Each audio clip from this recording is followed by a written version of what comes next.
자, 여러분들 안녕하세요. 우리 행정 심화 수업입니다. 스텝 2 투앤투 심화 수업. 자, 일주일에 2번 해서 2달 만에 끝난다. 투앤투입니다. 자, 이 수업 과정에서 행정학 시험에 나올 수 있는 모든 것들을 다 공부합니다. 자, 기본반에 했던 것들 다시 한번 하고요. 생략하고 시만 아니고 다 포함해서 합니다. 하고 그 다음에 좀 더 폭넓게 깊이 있게 시간 관계상 하지 못했던 것들을 다 할 거고, 그 다음에 문제 중에서 중요한 것들은 좀 설명을 드릴 겁니다. 책에 있는 문제들. 그리고 매주 진도별로 모의고사 칠 겁니다. 오늘은 첫째 주니까 시험 없습니다. 다음 주부터 시험 칠 거예요. 진도별이니까 이번 주에 있는 거 가지고 다음 주에, 또 다음 주에 있는 거 가지고 그 다음 주에, 그런 식입니다. 누적적이진 않습니다. 아시겠죠? 그리고 공식적으로 우리 수업 시간 이렇게 돼 있죠? 수업 시간. 자, 금요일 날 지금 여러분들 9시부터 14시까지 5시간이고, 그리고 토요일은 잘 봐야 됩니다. 14시 40분부터 돼 있죠. 원래 수업은 3시부터인데 여기 2시 40분부터 시험 치기 때문에 이때 모의고사 칠 겁니다.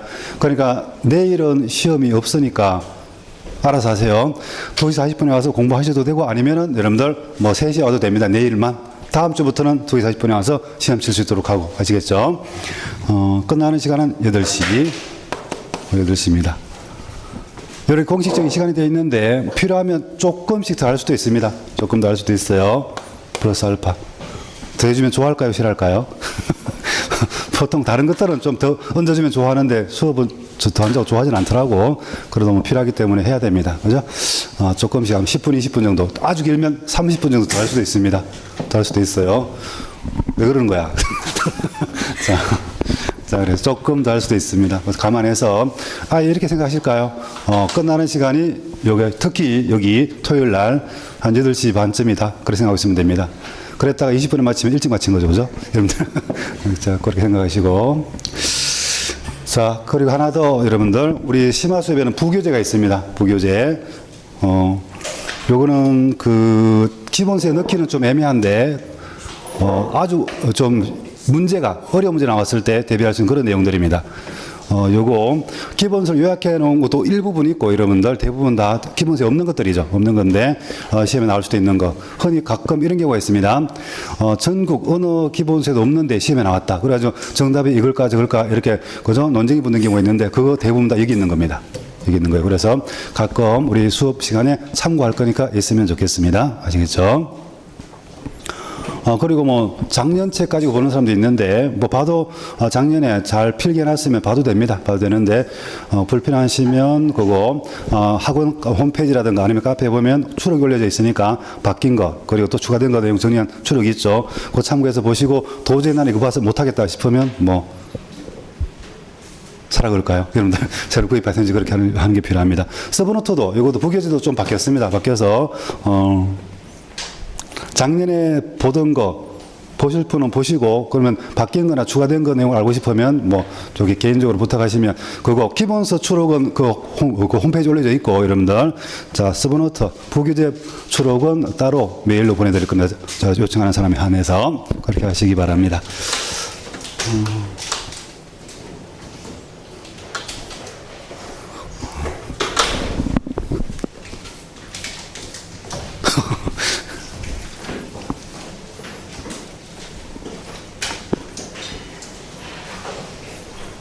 제가 늦게 들어올 걸 그랬어요. 그죠? 너무 일찍 들어왔나?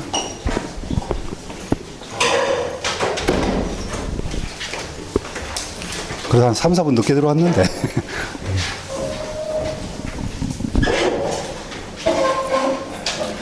제 수업 처음 들으신 분을 위해서 메일 주소하고 적어드리겠습니다.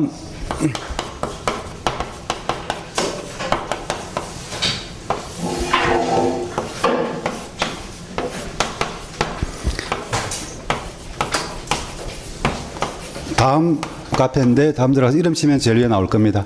주소는 SCS 비전 이렇게 되어 있죠. 정확한 주소 모르더라도 이름 치면 제일 위에 나올 겁니다. 그리고 개인적으로 메일을 보내도 되겠습니다. CSSHIM83 네이버입니다.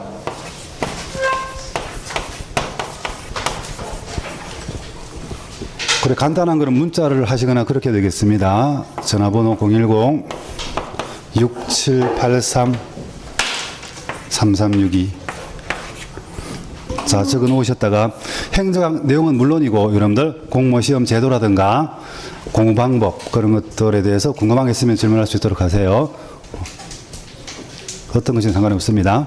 그죠? 행정학 내용은 물론이고 공무원 시험 제도 그리고 공부 방법. 제가 공무원 설명회도 담당하고 있어서 제도도 대부분 다 100% 알고 있다고 그러긴 좀 그렇긴 한데 대부분 다 알고 있으니까 아마 여러분들 질문하신 것은 다 답변할 수 있을 겁니다. 혹시 수업 시작하기 전에 물어보고 싶은 거 있나요? 됐어요. 그냥 하면 되나요?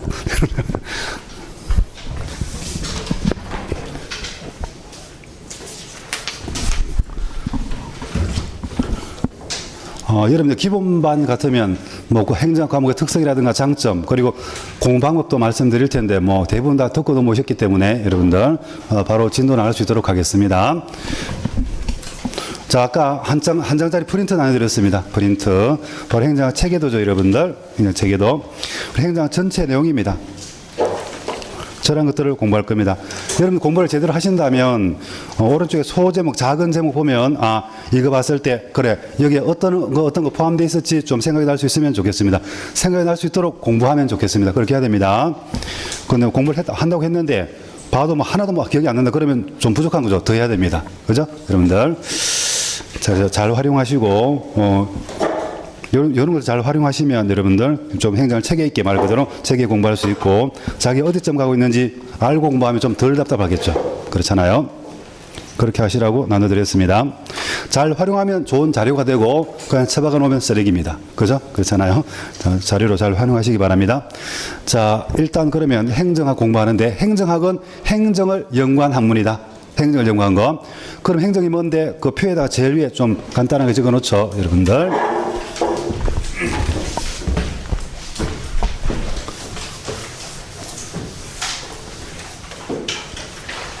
자.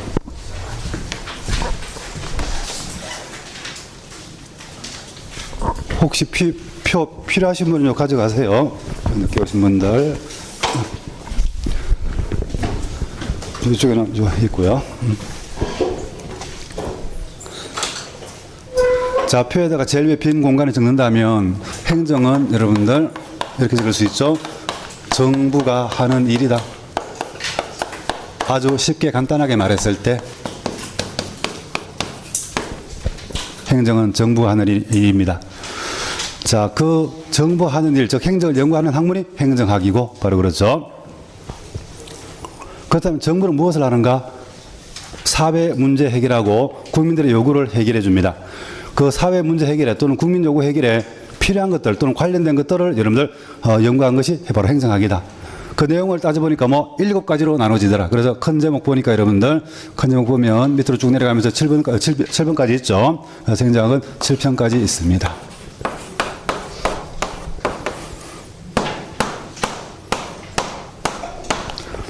자, 먼저 제일 앞에 행정학 전체적 이야기. 전체적 이야기, 즉 총체적 이야기 있죠. 총론입니다. 행정학 총론 바로 총체적 이야기 그런 뜻이죠. 그 총론이 행정학 기초가 되기 때문에 기초이론 그렇게 말하기도 합니다. 기초이론, 행정학 기초죠. 기초가 튼튼해야 되기 때문에 내용도 좀 많습니다. 좀 많죠. 시간도 좀 걸릴 겁니다. 많이. 다른 분야에 비해서. 그리고 2편부터가 강론입니다. 2편부터 강론이죠, 여러분들. 자, 강론 바로 정부가 사회 문제 해결에 필요한 것들 연구한 건데, 직접 관련되는 것들 연구했습니다. 이런 거겠죠. 사회에 문제가 있으면 만들어서, 정책 만들어서 사회 문제 해결한다. 그래서 정책에 관한 이야기가 여러분들 2편에 나와 있습니다. 정책론. 정책에 관한 이야기입니다. 자, 정책을 만들었으면 그 정책을 행동에 옮길 조직이 필요하다. 그래서 조직에 관한 연구했습니다. 3편 조직론이죠. 조직에 관한 이야기 조직론입니다. 자, 그런데 실제로 일은 사람들이 한다. 사람, 공무원들이 하겠죠. 그래서 그 사람에 관한 연구, 사람에 관한 이야기 4편 인사행정론입니다. 인사행정, 인적 자원에 관한 그런 내용이죠. 근데 일할 때 사람만 필요한 게 아니죠. 돈도 필요합니다. 자, 돈에 관한 이야기 재무입니다. 재무. 여러분들, 재무행정론. 자, 정부의 돈은, 여러분들, 정부의 돈은 예산에 관련된 것들이 대부분이기 때문에 재무행정론은 예산론 그렇게 말하기도 합니다. 예산론. 예산론.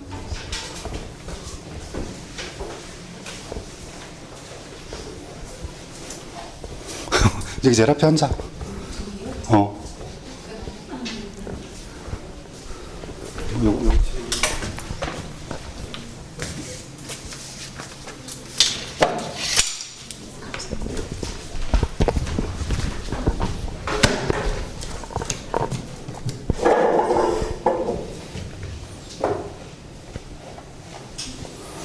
자, 재무행정론은 예산에 관한 이야기, 예산론 그렇게 말할 수 있어요. 여러분들.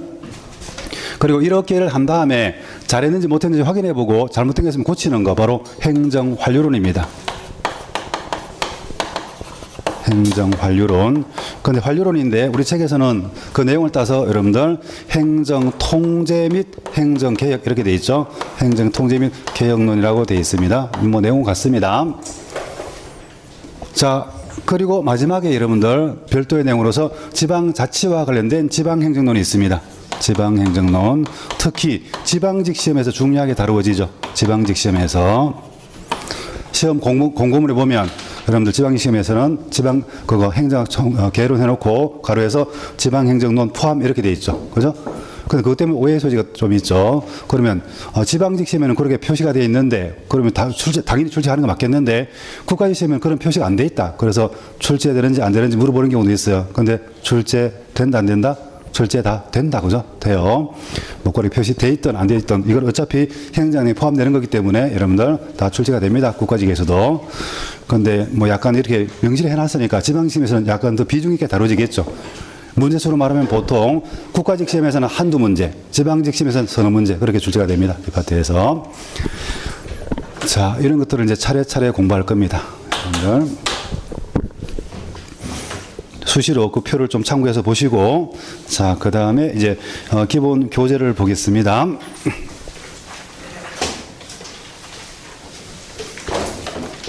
교재 보시면 표지 넘기면 안에 내지가 있고 지나가면 머리말이 있죠. 그죠? 머리말도 한 번쯤 읽어보시면 도움이 될 만한 말들이 있으니까 한번 읽어보시면 좋겠고, 자, 넘기면 차례가 있죠. 차례 목차 있습니다. 목차도 뭐 적절히 활용하시기 바랍니다.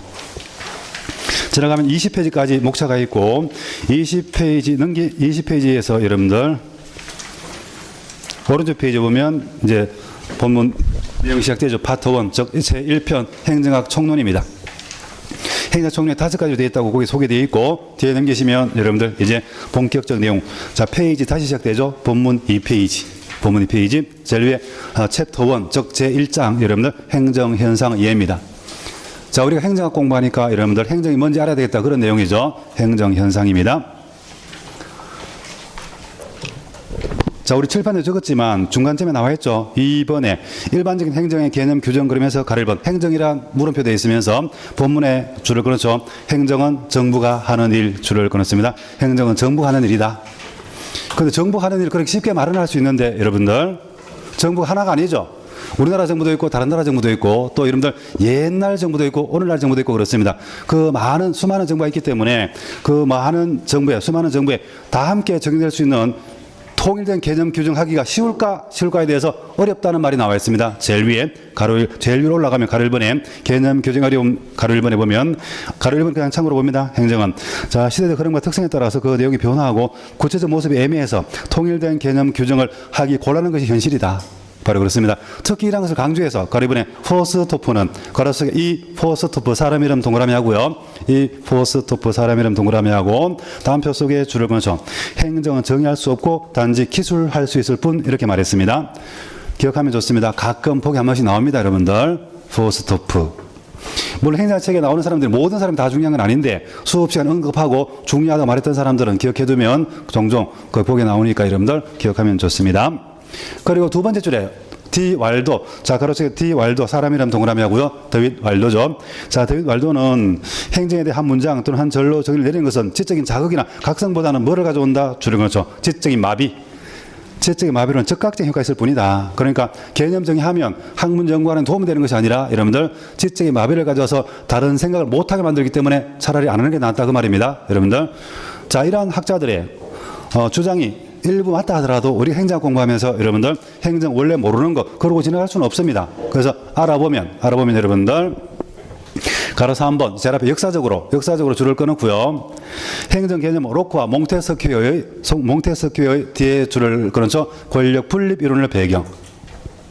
권력 분립 이론을 배경으로 해서 입법이나 사법과 대립되는 개념으로 성립 발전되어 왔습니다. 여러분들 물론 그 전부터 행정 활동이 있었겠지만 그 용어가 명확해지고 또 뜻이 명확해진 것은 뭐 권력 분립 이론이 나오고부터다. 여러분들 그 권력 분립 이론을 알면 행정을 좀 잘 알 수 있다 그 말이지. 그래서 간단히 살펴보면 그 바로 밑에 오른쪽에 빈 공간이 있죠. 그죠? 빈 공간을 좀 그림으로 그리면 이렇게 그릴 수가 있습니다. 여러분들 권력 분립. 특히 그거 아시죠? 로크는 이권 분립을 얘기했고 몽테스키오는 삼권 분립을 얘기했습니다. 보통 권력 분립 논거는 삼권 분립을 말하죠. 말 그대로 국가의 권력을 세 가지로 나누자 그 말입니다. 삼권 분립. 자, 간단하게 적을 수 있죠. 이렇게 여러분들 그리고 적을 수 있습니다. 자, 삼권 분립.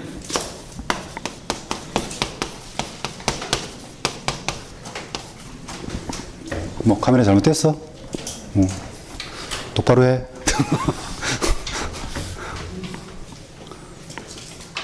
가끔 가다가 저 녹화를 잘못해가지고 다시 찍어야 될 경우가 있거든요. 그래서 조금만 지나갔으면 이제 다시 하면 되는데 진짜 많이 지나갔으면 여러분들 아무도 없는 학생도 없는 상태에서 혼자 해야 돼요. 그리고 혼자 하면 진짜 어색합니다. 답답하고. 그래서 좀 놓치지 말고 잘 찍습니다. 아시겠죠? 네. 자, 삼권 분립, 국가의 권력 세 가지로 나누는 거. 자, 국가의 권력 이렇게 있을 때 여러분들, 자, 세 가지 나누는 거 삼권 분립입니다. 입법, 그리고 행정, 그리고 사법. 이렇게 나눌 수 있죠. 입법은 세울 입자의 법자입니다. 그러니까 법을 세운다. 그 말은 법을 만든다 그 말이죠. 그런데 법은 보통 정책의 내용을 포함하고 있습니다. 그래서 보통 이렇게 말하죠. 입법은 여러분들 정책 또는 법의 형성이라고 말합니다. 즉 만드는 거죠. 정책, 법을 만드는 것, 입법 활동입니다. 거기에 비해서 행정은 그렇게 해서 만들어진 정책이나 법의 내용을 구체화시키고 실현시키는 것. 그래서 여러분들 정책 내지는 법 이런 것들의 구체화 이렇게 말하는데 구체화는 다른 말로 하면 여러분들 실현 또는 집행 이렇게 말할 수 있습니다. 정책 집행 그런 말을 하니까 이렇게 얘기할 수 있고 사법은 자 이러한 과정 속에서 국민들한테 피해를 입힌 일은 없는지 따져보고 또 법에 맞게 했는지 아닌지 따져보는 것입니다. 여러분들 그래서 보통 사법을 법의 해석 판단 이렇게 말하죠. 법의 해석 그리고 판단 이렇게 말합니다. 그래 법에 맞게 했는지 판단하는 것. 법원에서 재판 소송을 통해서 뭐 이런 거잖아요. 여러분들 자 이렇게 하니까 이 삼권 분립이 잘 지켜지면 여러분들 행정은 원래 뭐다? 여러분들 원래 행정은 정책 집행하는 거다 이렇습니다. 좁게 봤을 때 행정은 여러분들 정책 집행입니다. 그런데 여러분들 때로는 행정이 정책이나 법을 만들 때 중요한 역할을 하는 경우도 있죠. 그것을 준입법 작용이라고 그럽니다. 준입법. 그리고 때로는 여러분 행정이 법의 해석 판단에서 중요한 역할을 하는 경우도 있습니다. 뭐라 한다? 준사법작용을 합니다. 바로 그렇죠. 특히 행정이 정책이나 법을 만들 때 중요한 역할을 한다는 것을 인정하는 경우도 있었고 그렇지 않은 경우도 있었는데 그에 따라서 학설이 나눠집니다. 그 학설 나눠지는 거 오른쪽 페이지 중간 밑에 네모 2번에 나와 있죠. 그죠? 행정 개념의 변천 있는데 그거 조금 이따 볼 거고 여러분들 그거 보기 전에 왼쪽 페이지 중간에 여러분들 중간에 2번에 가로 1번 행정이란 해서 행정은 정부 하는 일 줄을 끌었습니다. 아까 줄을 끌었죠. 그래 할 수 있는데 특히 뒤에 현대 국가에서 행정은 따옴표 속에 줄을 줄을 끊어서 정치 권력을 바탕으로 공익을 실현하기 위해서 공공정책을 형성 내지는 결정하고 구체화 내지는 집행하는 활동 과정 이렇게 파악할 수가 있습니다. 특히 현대 국가에서 행정은 바로 이렇죠. 자, 그 내용을 적어보면 이렇습니다.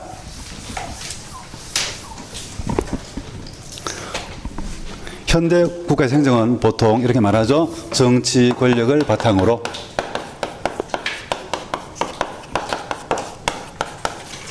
정치 권력을 바탕으로 공익을 실현하기 위하여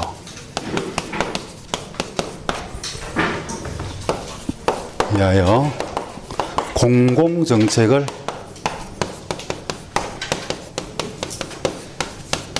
형성, 만들고 집행 내지는 구체화 이렇게 하는 활동이나 과정을 행정이라 그럽니다. 뭐 얼핏 보면 쉬운 말 같지만 다 의미가 있어요. 단어들이 여러분들. 여기서 정치 권력을 바탕으로 권력이란 말이 의미가 있는 거기 때문에 나중에 따로 공부할 겁니다. 여러분들 일단 힘 그렇게 말할 수 있는데 그리고 행정은 공익을 실현하기 위해서 공익도 뭐 어려운 말이라 할 수 있습니다. 나중에 따로 공부할 겁니다. 보통 그냥 공공이익이라 그러죠. 자세히 들어가면 뭐 애매한 것도 많지만 그리고 공공정책을 민간기업이 아니죠. 공공정책을 만들기도 합니다. 현대국가에서는 만들기도 하고 구체화는 당연히 하는 거고 이런 것들을 하는 것이 바로 행정이다. 그래서 각각 이러한 말들에 다 의미가 있기 때문에 설명이 되어 있죠. 바로 밑에 가로 1번 구성요소에 먼저 동그라미 1번에 정치 권력을 바탕으로 하고 있다. 무슨 뜻인데 자 행정활동에 순응하지 않을 경우에 뭐 줄을 끊어서 강제력이 동원 정치 권력을 바탕으로 하고 있다는 말은 여러분들 정부에서 행정에서 시키는 대로 안 하면 강제력이 동원될 수 있다. 그런 뜻입니다. 강제력이 동원된다는 말은 잡혀가거나 아니면 벌금 내야 된다. 그 말입니다. 시키는 대로 안 하면. 그 다음에 2번 공익의 실현 제일 앞에 줄을 끊죠. 규범적으로 공익을 지향하고 있다. 현실에서는 가끔 안 하는 경우도 있는데 여러분들 공익을 위해서 노력하는 게 맞다 그 말이죠. 규범적이다. 그렇게 해야 된다. 그런 겁니다. 그리고 3번 공공정책 여러분들 민간기업이 아니죠. 영리를 추구하는 민간기업의 정책이 아니고 뒤에 줄을 끊죠. 사회 일반 전체 국민의 영향을 줄 수 있는 여러분들 공공정책을 마련하고 집행하는 겁니다. 그리고 현대국가에서 행정은 4번 공공정책을 만드는 것도 포함되어 있죠. 형성도. 그러니까 현대행정에서는 행정이 단순히 집행 업무만 수행하는 것이 아니고 뒤에 줄을 끊어서 정책의 형성 과정에서 중요한 역할 이런 것도 합니다. 그리고 5번은 당연히 하는 거죠. 어떤 개념을 취하더라도 정책의 구체화 권력 분립화에서의 줄을 끊어서 행정의 본래적 기능 구체화 내지는 집행입니다. 바로 이렇습니다. 그리고 뭐 혹시 제 수업 처음 들으시는 분은 자 책에 표시하라면 표시하시고요. 제가 칠판에 적는 거 그리고 그리는 거 다 따라 적고 다 따라 그리면 됩니다. 그런 것만 기억나도 실제 시험을 잘 칠 수가 있습니다. 여러분들 아시죠? 특히 뭐 칠판에 종종 저런 식으로 뭐 그림을 그리는데 그림 그려놨던 거 기억나면 거의 문제를 맞출 수 있습니다. 이렇게 하세요. 그리고 복습하실 때 수업 시간에 했던 거 위주로 일단 그 우선적으로 공부하시면 좋겠습니다. 뭐 어쩌면 할 수 있으면 이해하든지 외우든지 하여튼 기억할 수 있도록 이렇게 말할까? 달달 외우라. 그죠, 여러분들? 그래. 그래서 뭐 물론 이해하면 뭐 외울 것도 없겠지만 선생님이 중요하다 그랬는데 표시하라 그랬는데 잘 이해가 안 돼. 그러면 이해하려고 노력하다가 안 되면 외우면 됩니다. 그래서 시험실에 와서 기억나면 되죠. 뭐 그래서 다음을 줄 수 있도록 합니다. 자, 그리고 오른쪽 페이지 제일 위에 자 넓은 의미의 행정과 좁은 의미의 행정이 있습니다. 이게 가끔 별도로 출제되기도 합니다. 여러분들 우리 책에는 곳곳에 별표가 되어 있죠. 여러분들 별표 1개짜리, 2개짜리, 3개짜리가 있는데 3개짜리 가장 중요한 것이고 자주 출제됩니다. 2개짜리 많이 중요합니다. 1개짜리 조금 중요합니다. 그런데 여러분들 뭐 시험을 90점 이상 맞으려고 그러면 다 해야 되죠. 사실은 그렇잖아요. 여러분들 한 어쩌면 80점 정도 맞으려고 그러면 한 별표 2개짜리, 3개짜리 위주로 하면 되는데 80점 가지고 만족 못하죠. 자 90점 이상 맞는 걸 목표로 해서 여러분들 결국 다 해야 되겠지만 뭐 처음에는 강약을 조절한다 그러면 별표를 약간 참고할 수도 있습니다. 근데 이거 1개짜리인데 가끔 출제되기도 해요. 여러분들 넓게 봤을 때 행정, 좁게 봤을 때 행정. 먼저 가로 1번 넓은 의미 행정. 자 넓게 봤을 때 동그라미 1번 제일 앞에 줄을 끊죠. 조직 일반의 적용. 꼭 정부 조직에만 적용되는 것이 아니라 다 적용된다는 그 말이죠. 조직 일반에 적용될 수 있는 그런 인간 협동의 측면에 초점을 맞추는 개념으로 뒤에 따옴표 속에 줄을 끊어서 고도의 합리성을 수반한 협동적 인간으로 한 형태. 그러니까 어떤 목표가 정해졌을 때 그 목표를 달성해서 뭐 함직으로 협동하고 이렇게 하는 거. 이런 활동은 어디에나 다 있습니다. 꼭 정부 안에만 있는 게 아니죠. 동그라미 3번. 줄을 그어서 공공단체, 기업체, 민간단체 등 모든 조직 활동에서 찾아볼 수 있는 것. 바로 이렇습니다. 거기에 비해서 가로 2번. 좁게 보면 좁은 의미 행정. 좁은 의미 행정은 우리가 보통 생각할 수 있는 그거죠. 정부에서 하는 것. 동그라미 1번 줄을 그어서 정부 관료제를 중심으로 이루어지는 활동. 정부 관료제. 그 줄 끝에 엄밀하게는 행정부, 그중에서 특히 행정부의 구조와 공무원 활동을 포함하는 개념. 좁게 보면 이렇습니다. 근데 최근에 들어와서는 좀 구분이 모호해지고 있죠. 가로 3번에 있는 것처럼 최근 행정 개념. 자, 동그라미 1번 줄을 끊어서 최근에는 공공 문제 해결과 이를 위한 정부 외의 공사 조직들의 연결 네트워크를 강조. 함께 하는 것. 이런 강조하고 있습니다. 이걸 뭐라 그러죠? 두 번째 줄 뒷부분에 뭐? 단표 속에 거버넌스로서의 행정이라 그럽니다. 거버넌스로서의 행정. 여러분 행정 공부를 하지 않았다면 거버넌스라는 말을 들어볼 일도 없고 알 필요도 없었겠지만 이제는 알아야 된다. 여기서 아주 간단하게 나와 있고 뒤에 가면 자세히 나옵니다. 여러분들 10페이지 좀 넘게 나와 있죠. 일단 뭔가 명확히 구분하는 게 아니구나. 네트워크를 강조하는 거구나. 그래서 동그라미 2번 줄을 그어서 거버넌스 개념에서는 정부 일과 민간의 일이 엄격하게 구분되는 것을 보지 않습니다. 자, 보지 않고 다음에 잘라놓습니다. 여러분들 앞으로 잘라놓으란 말은 여러 번 할 텐데 잘라놓으라는 얘기는 여러분들 앞뒤를 이렇게 구분하라는 겁니다. 45도 각도로 내용이 바뀌거나 반대말이 나올 때 그렇게 할 겁니다. 나중에 책을 빨리 여러 번 봐야 되는데 저렇게 해놓으면 헷갈리지 않고 볼 수 있습니다.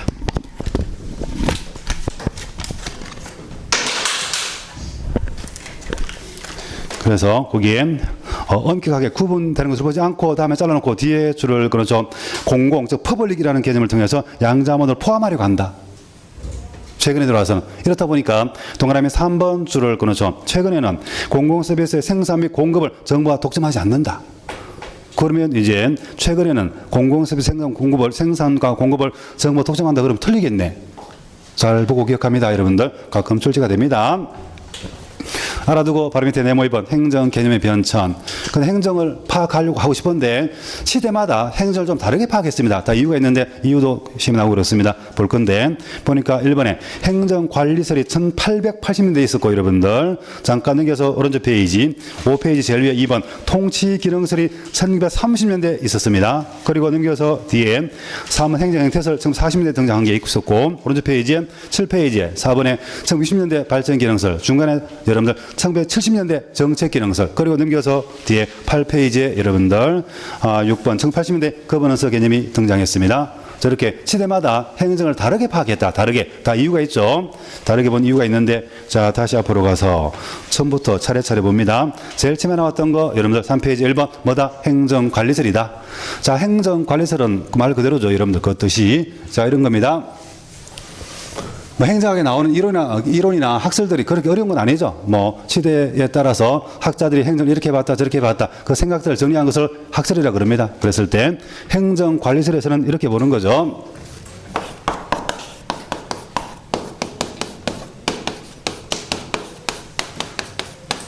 자 행정관리설 행정은 관리다. 이렇게 생각한 것들을 정리한 겁니다. 관리다. 관리다. 뭐를 관리하는데 여러분들 사람이나 물자를 관리합니다. 사람 내지는 물자의 관리. 이렇죠. 사람이나 물자를 관리하는 거 여러분들 행정이라고 봤습니다.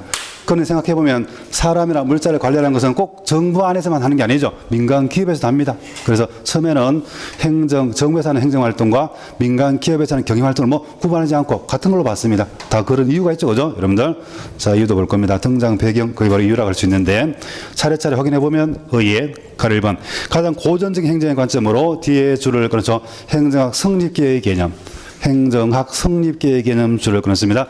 행정학이 학문적 성립할 그 당시의 개념이다. 언젠데 그게 다시 제목에 보면 1번 행정관리설의 가로 속에 제목이 표명하고 되어 있죠. 1880에서 1930년대라고 되어 있습니다. 여러분들 뭐 그전부터 행정활동은 있었겠지만 학문적으로 연구한 것은 언제다? 1880년대이다. 그렇게 오래되진 않았습니다. 100년 좀 더 됐죠.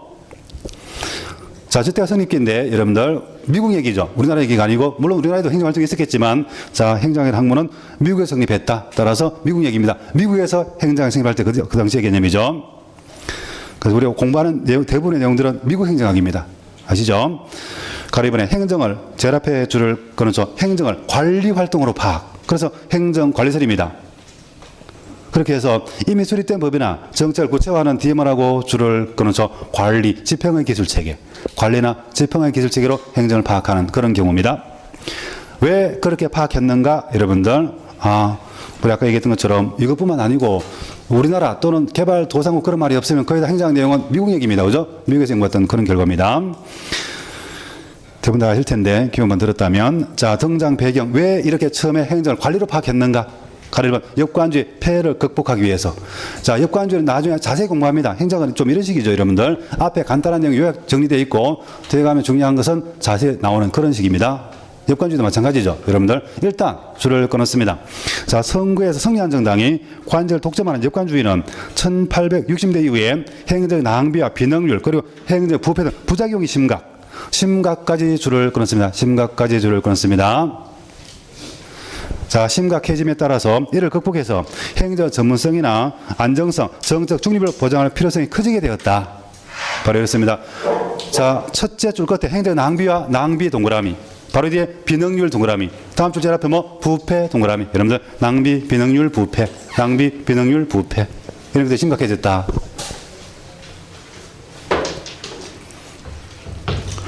자, 역관주의는 나중에 자세히 공부하겠지만 약간 알아야지 좀 얘기를 이어갈 수가 있기 때문에, 그죠? 논의를 이어갈 수가 있기 때문에 간단하게 설명하면 이렇습니다. 그래도 간단히 설명이 나와 있죠. 선거에서 승리한 정당이, 선거, 정당 이런 말이 중요하죠. 선거에서 승리한 정당이 관직을 독점한다. 그래서 그 선거 승리를 도와준 사람들한테 나누어 주는 겁니다. 시험 쳐서 공무원 되는 게 아니고, 아시죠? 그랬을 때 그걸 약간 설명하면 이렇죠. 역관주의.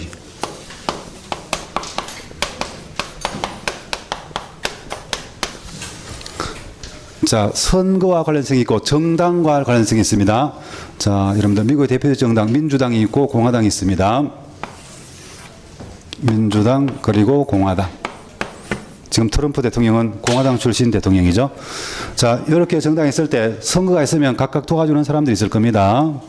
이렇게 해가지고 선거하면 어느 정당이 이기든 이기겠죠. 예컨대 민주당이 승리하게 되면 민주당을 도와줬던 사람들이 대거 공직에 들어갑니다. 즉 공무원이 되는 거죠. 어디에서? 역관주의에서는 시험 쳐서 공무원 되는 게 아니고, 일단 되었는데 여러분들 선거를 한 번 했다고 끝난 게 아니죠. 4년 후에 또 선거가 있습니다. 여러분들 그 4년 후에 선거에서 이기면 그대로 있겠지만 지면 다 나와야 되죠. 지면 다 나오고 여러분들 반대 정당 당원들이 대신 들어가서 일하게 됩니다. 이런 식이죠. 그래서 역관주의 가장 큰 특징 중에 하나가 뭐? 신분 보장이 안 된다는 거죠. 신분 보장이 되지 않습니다. 신분 보장 안 되고 뭐? 공직 경질제. 공직 경질제에 바탕을 두고 있습니다. 쉽게 말해서 자기가 속해 있는 정당이 선거에서 지면 뭐? 경질된다. 즉 잘린다 그 말입니다. 쫓겨나는 거죠. 그죠? 여러분들. 그리고 다른 정당 사람들이 들어가서 일하게 되고 이런 식입니다. 이렇다 보니까 결과적으로 여러분들 주요 공직을 민주당 당원들과 공화당 당원들이 돌아가면서 담당하게 됩니다. 돌아가면서 계속 하는 것이 아니라 돌아가면서 담당하게 된다. 이런 식이죠. 자, 지금 보면 이상한 제도 같은데 이게 좋은 점이 있었다. 돌아가면서 하는 것이 결정적으로 여러 가지 장점이 있지만 좋은 점 뭐였죠? 민주주의에 도움이 된다. 민주주의에. 자, 민주주의, 민주, 국민이 주인 그런 뜻인데 여러분들, 자, 국민이 주인 민주주의입니다. 그랬을 때, 자, 민주주의는 국민의 뜻에 따라서 정치나 행정이 운영되는 게 민주주의입니다. 근데 그 국민의 뜻에 따라서 정치나 행정이 운영되도록 하는 민주주의를 가능하게 만든다. 뭐가? 역관주의가. 이렇게 하는 거죠, 여러분들. 자, 국민들이 어느 정당에 표를 많이 찍어줘서 여러분들 정치와 행정을 맡겨봅니다. 맡겨서 잘하면 그대로 놔두겠지만 못하면 바꾸고 싶겠죠, 여러분들. 못하면 바꾸고 싶습니다. 자, 못해서 바꾸고 싶을 때 바꿀 수 있도록 만들어주는 게 역관주의입니다. 뭐를 통해서? 선거를 통해서. 그래서 단적으로 말하면 4년마다 대통령도 바꿀 수 있고 그 밑에 있는 공무원도 싹 다 바꿀 수 있는 거. 바로 여러분들 뭐다? 역관주의다. 뭐를 통해서? 선거를 통해서. 이런 식입니다. 이렇게 함으로써 국민의 뜻에 맞는 정치와 행정을 하자. 민주주의를 하자. 그런 의도로 도입한 것이 역관주의였습니다. 나쁜 의도가 아니었죠. 처음에 좋은 거였습니다. 좋은 의도였습니다. 여러분들. 그렇잖아요. 좋은 의도로 도입한 겁니다. 그런데 해보니까 문제가 있더라. 여러 가지 문제들이 있는데 대표적으로 세 가지가 나와 있습니다. 여러분들. 거기에 있는 거. 자, 낭비. 그리고 비능률. 낭비, 비능률. 그리고 부패. 이런 문제들이 있다고 나와 있죠. 더 많은 문제점들은 나중에 인상정론 가서 따로 공부할 겁니다. 자, 먼저 낭비는 이런 것 때문에 역관주의에서는 공직이 비어 있어서 공무원을 뽑는 경우도 있지만 아닌 경우도 많다. 여러분들, 공직이 비어 있어서가 아니라 선거운동 도와준 사람들한테 한 자리씩 나누어 주기 위해서 쓸데없는 관직을 만들어내고 사람 뽑아서 일 시키고 하니까 뭐 낭비가 발생한다. 그런 건데, 자, 관직을 만들어내는 거 뭐라 그러죠? 위인설관이라 그럽니다. 위인설관. 자, 위할 위자 사람의 자죠. 한자로 적으면 이렇게 적을 수 있습니다. 위인 설관. 그렇죠. 자, 이런 뜻. 사람을 위해서 관직을 설치하는 거 이랬습니다. 자, 사람을 위해서 관직을 설치. 관직이 비어 있어서 사람 뽑는 게 아니라, 그죠? 여러분들, 사람을 위해서 거꾸로 관직을 설치하는 거. 이 사람이 어떤 사람들인데? 선거운동 도와준 사람들. 자, 선거운동 도와준 사람들한테 한 자리씩 나누어 주기 위해서 쓸데없는 관직을 만들어내고 사람들 뽑아서 일을 시키고 돈 주고 하니까 뭐 낭비 문제가 심각하다 그 말입니다. 아시겠죠? 그리고 또 여러분들 비능률은 이런 거죠. 지금도 그렇지만 특히 옛날에 선거운동 도와주러 따라다니는 사람들 중에 뭐 제대로 된 사람, 특히 행정 전문가는 거의 없었다. 따라서 역관주의에서 행정을 누가 담당한다? 비전문가들이, 정치권들이죠. 행정에 있어서 비전문가들, 즉 아마추어들이 행정을 담당합니다. 바로 이렇죠. 아마추어들이 행정을 담당합니다. 그래서 능력성이 떨어진다. 정부성도 떨어지고 바로 이렇죠. 그리고 부패, 여러분들 부패. 자, 부패 이런 거 얘기할 수 있죠. 예를 들어서 A라는 사람이 있는데 A라는 사람이 여러분들 민주당을 도와주고 공무원이 되었다 그랬을 때 그 사람이 계속 공무원 하기 위해서는 자기가 소속해 있는 정당이 선거에서 계속해서 뭐 승리해야 됩니다. 이겨야 되죠. 그래서 이기도록 하려고 뭘 할 수 있다. 예컨대 여러분들 자기가 공무원 하면서 만지게 되는 돈, 즉 공금을 횡령해서 자기 소속 정당의 정치 자금으로 헌납하는 그런 일을 할 수도 있습니다. 여러분들 공금 횡령의 대표적인 부패죠. 여러분들 부패입니다. 이런 일이 발생한다는 거죠. 나머지 더 많은 문제점들이 있는데 이런 모든 문제점들은 이것 때문에 생기는 거죠. 이거 뭐 여러분들 선거라는 정치 현상과 공직 수행이라는 행정 현상이 이렇게 연계되어 있기 때문에 생깁니다. 그죠? 연결되어 있으니까 생기는 문제점입니다. 따라서 연결되어 있어서 문제가 생기니까 그 문제를 해결하기 위해서는 뭐 연결 안 시키는 게 필요합니다. 연결 안 시키는 거 뭐 분리시키는 게 필요하다는 거죠. 잘라서 행정은 뭔데 보니까 뭐다? 여러분들 행정은 그렇게 보면 관리다. 이렇게 파악한 거죠. 잘라서 보니까 관리다. 그 말입니다. 왜? 붙어 있으니까 문제가 많이 생겨서 분리시켜서 들여다보니까 뭐 행정은 관리 활동이다. 이렇게 된 겁니다. 알아두고 그 다음에 넘겨서 제일 위에 가로 2번 과학적 관리론의 영향.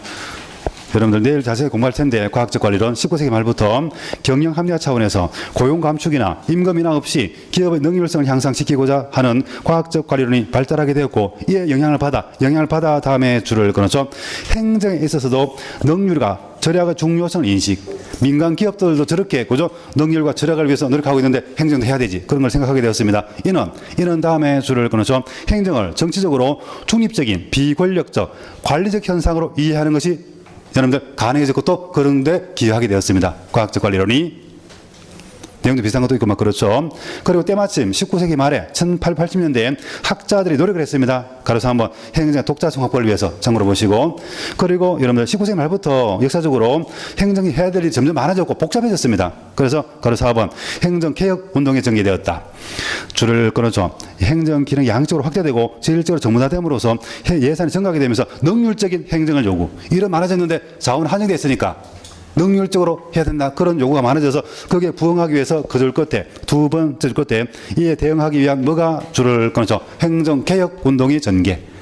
행정개혁 운동이 전개되었습니다. 여러분들 간단하게 적어놓죠. 행정개혁 운동.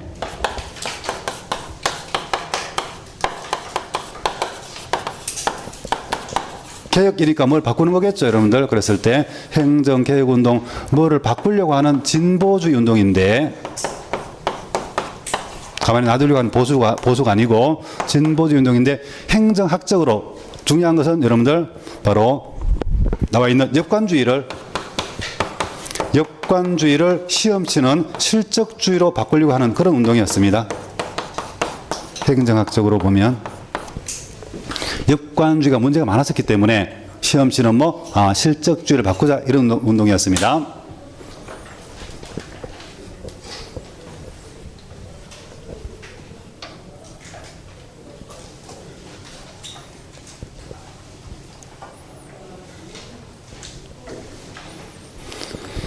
아시겠죠? 그래서 성립된 행정관리설의 특성, 다의 특성이 나와 있죠. 가로 1번 정치행정이원론이고 다르게 보면 공사행정이론론이다. 이것도 이원, 이론 그냥 외우면 여러분들 헷갈리고 힘든다 그랬죠. 내용을 알고 그 말을 붙였다 생각하면 됩니다. 줄을 끊어서 행정을 정치와 분리시키고 정치로부터 자율성과 독립성을 강조. 줄을 끊고 앞에 분리시키고 분리 동그라미 놓고 적어놓죠. 뭐라고? 이원화. 분리시킨다. 다른 말로 이원화시킨다. 그 말입니다. 그래서 이원론입니다. 그냥 아무렇게나 붙인 게 아니고 여러분들 그 내용에 따라 붙인 거죠. 그리고 뒤에 독립성을 강조하며 다음에 잘라놓고요. 뒤에 줄을 끊어서 행정을 관리로 보고 경영과 동일시. 정치로부터는 분리시켰고 경영과는 유사하게 봤구나. 그렇습니다. 그래서 행정, 경영 이론론이죠. 자, 이거를 좀 더 잘 이야기해서 이렇게 토식화 시키면, 즉, 그림으로 그려놓으면 이해하는 데 쉽고 또 여러분들, 기억하기도 좋습니다. 밑으로 5줄, 6줄 적어놓을 거니까 그거 감안해서 좀 여러분들도 적당한 데 그리시기 바랍니다. 이렇게.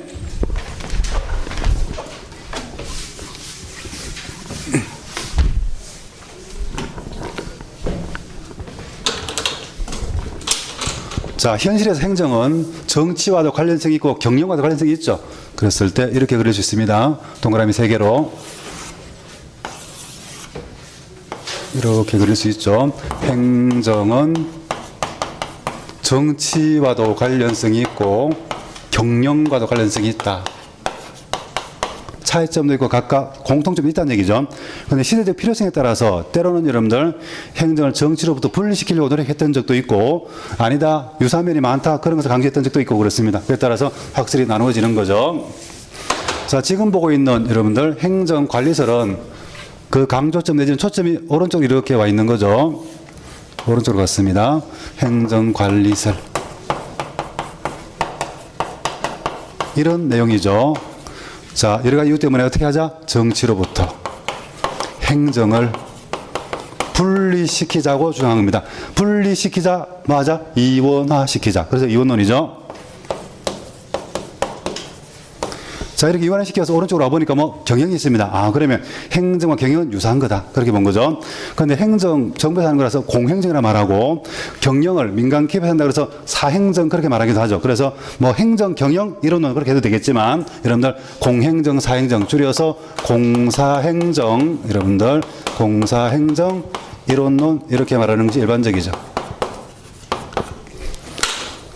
저 3가지 내용 관계 속에서 파악되니까 항상 위에가 정치, 행정, 이원론이면 여러분들 밑에는 자연스럽게 이론론이 됩니다. 그렇죠.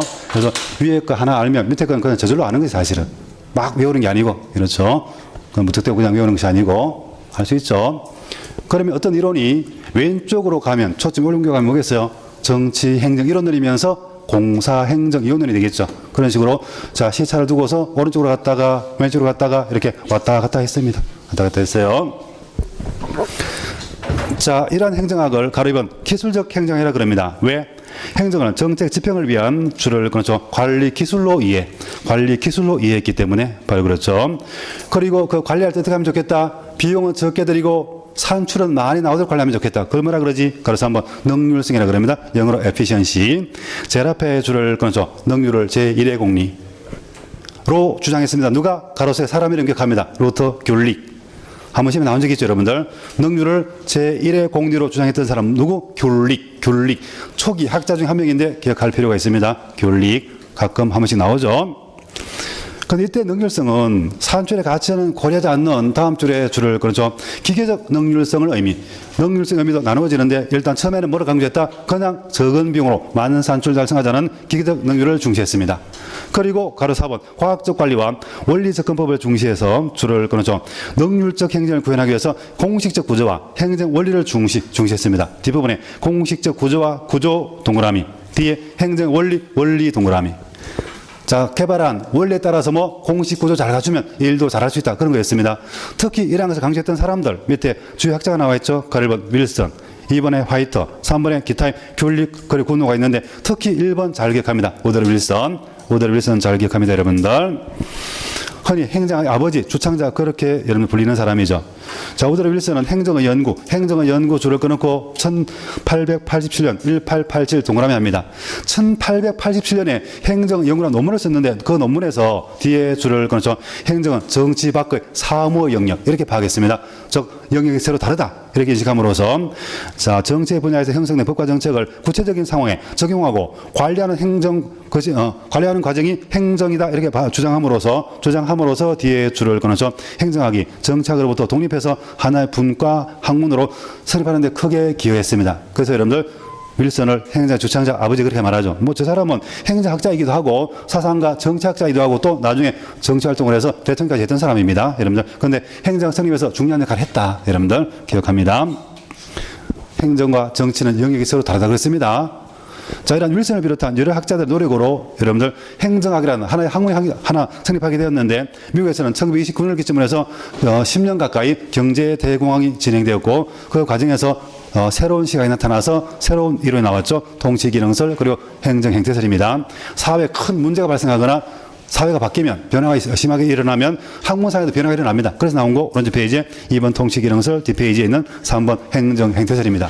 자, 그런 내용들을 잠깐 쉬었다 보겠습니다.